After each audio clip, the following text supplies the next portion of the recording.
ریان کشمالہ سے کہے گا کہ میری برداشت سے یہ باہر ہے کہ تمہاری بھابھی نے جو مجھ پہ گھٹیا الزام لگایا ہے وہ اس کو رو رو کے اپنی سچائی بتائے گا کہ لیکن کشمالہ سے بھی اپنے ہے نا ہسبینڈ کے آنسو دیکھے نہیں جائیں گے، اور وہ اپنے بھائی کو کہے گی کہ آپ عائرہ بھابھی سے اس کے بارے میں بات کریں۔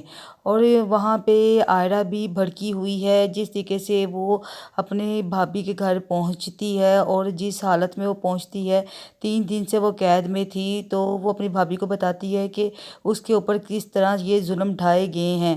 تو بھابھی کہے گی تمہیں یہ بات زید کو ضرور بتانی چاہیے، تمہیں گھر چھوڑنا نہیں چاہیے تھا۔ زید جب آتا وہ خود ہی اپنے باپ سے اس بارے میں بات کرتا ہے، لیکن عائرہ تو اپنی جان بچا کے وہاں سے بھاگی، کیونکہ آصف صاحب بھی اپنے داماد کا ساتھ دے رہے تھے۔ انہوں نے عائرہ کی ایک بھی نہیں سنی، اور بلکہ عائرہ کو ایک گھٹیا عورت کہہ کے گھر سے نکال دیا۔ یہاں پہ اب زید بیچارہ پھنس جائے گا۔ زید کو سمجھ نہیں آئے گی وہ اپنی بہن کا ساتھ دے یا عائرہ کا ساتھ دے، کیونکہ یہاں پہ عائرہ آ کے زید سے کہے گی کہ میں تمہارے اس گھر میں 1 منٹ بھی نہیں رہ سکتی، جہاں پہ تمہارا باپ اور ان کا داماد میرے اوپر اتنا گھٹیا الزام لگائیں۔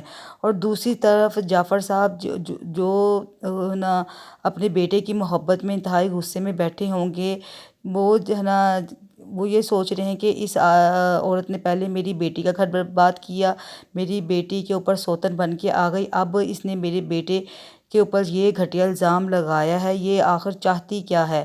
لیکن مبشرہ تو ساری حقیقت جانتی ہے۔ مبشرہ کو پتہ ہے کہ اس کا بھائی اتنا نیک پاک نہیں ہے۔ وہ ریان کے پاس جائے گی اور کہے گی مجھے پتہ ہے کہ تم کتنے ہی گھٹیا انسان ہو اور تم کس حد تک جا سکتے ہو، اور میں تمہارا تو کچا چٹا سارا جانتی ہوں۔ یہاں پہ اب زید کے لیے بہت زیادہ مشکل کھڑی ہو چکی ہے۔ اب اس کو سمجھ نہیں آ رہا کہ وہ عائرہ کا ساتھ دے یا اپنی بہن کا۔ اور یہاں پہ آصف صاحب اسے صاف صاف کہہ دیتے ہیں کہ تمہیں دونوں میں سے ایک بندے کو چننا ہے، بے شک تم اپنی بہن کو چن لو یا تم اپنی بیوی کو۔